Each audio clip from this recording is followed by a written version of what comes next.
Mbahaye ikaze mwese bakunzi ba Media TV, by'umwihariko mwe mwamaze gukanda subscribe ndetse namwe mutarayikora ndabashishikariza kuyikora.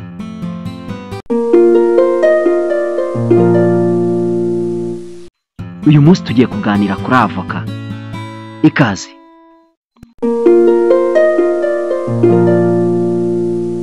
Mu rwego rwo kurushaho kwita ku buzima, abantu benshi barushaho kwitabira kurya ibiribwa bifite intungamubiri zitunganya umubiri kandi zituma urwanya indwara. Avoka, kimwe mu mbuto zikoreshwa cyane muri Afurika no ku isi hose, bikomeje kwemezwa n'abahanga mu mirire nk'ikiribwa gifite ubukungu budasanzwe ku mubiri w'umuntu. Uru rubuto rwuzuyemo amavuta meza, intungamubiri nyinshi ndetse n'ifumbire y'ubuzima bw'umutima, ubwonko, uruhu n'imikorere y'impyiko. Ku barya indyo yuzuye, avoka ntigomba kubura ku mafunguro ya buri munsi. Mu nkuru ikurikira cyangwa se muri iyi nkuru tugiye kugaruka ku byiza bya avoka ku buzima bwa muntu, uko wayikoresha n'impamvu ari ingenzi mu mirire yacu ya buri munsi. Ngibi byiza bya avoka ku buzima bwa muntu. Icya mbere, ikungahaye ku mavuta meza. Avoka irimo amavuta yitwa monosaturated fats afasha kurinda indwara nk'indwara z'umutima, gutuma amaraso atembera neza no kugabanya cholesterol mbi.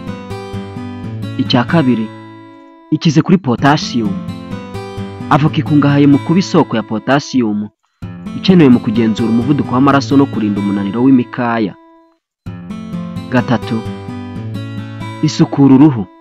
Kubera vitamine E na antioxidant irimo, avoka ituma uruhu rusa neza kandi ikagwanya gusaza k'uruhu.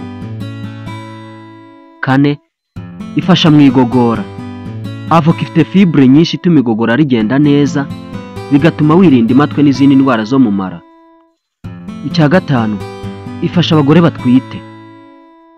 Avoka irimo folate, intungamubiri ifasha mu mikorere y'ubwonko bw'umwana uri mu nda, bityo ikaba ingenzi cyane mu gihe cyo gutwita.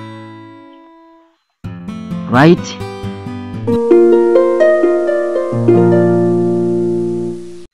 Avoka si imbuto isanzwe, ahubwo ni ububiko bw'intungamubiri bw'umwimerere bugirira akamaro kanini ubuzima bwa muntu, kuva mu mavuta meza afasha umutima, fibre ifasha mu igogora, kugeza kuri vitamine n'imyunyugugu bifasha umubiri gukora neza. Avoka ifite uruhare runini mu buzima bwiza burambye. Kuyinjiza mu mafunguro ya buri munsi si ukwinezeza gusa, never, ahubwo ni ukwiyitaho no gushora mu buzima bwawe bw'ejo hazaza. Buri gihe iyo uhisemo kurya avoka, uba uhisemo kubungabunga ubuzima bwawe mu buryo bworoshye kandi karemano. Wifuza kuba uwa mbere umenya amakuru buri uko dukoze video, kanda subscribe, ukande like, share ndetse na comment. Iyi ni Media TV, njye wabategura ikintu kiganiro kandi nkakibagezaho. Ninjye Emmanuel Wihanganye. Naho ubutaha.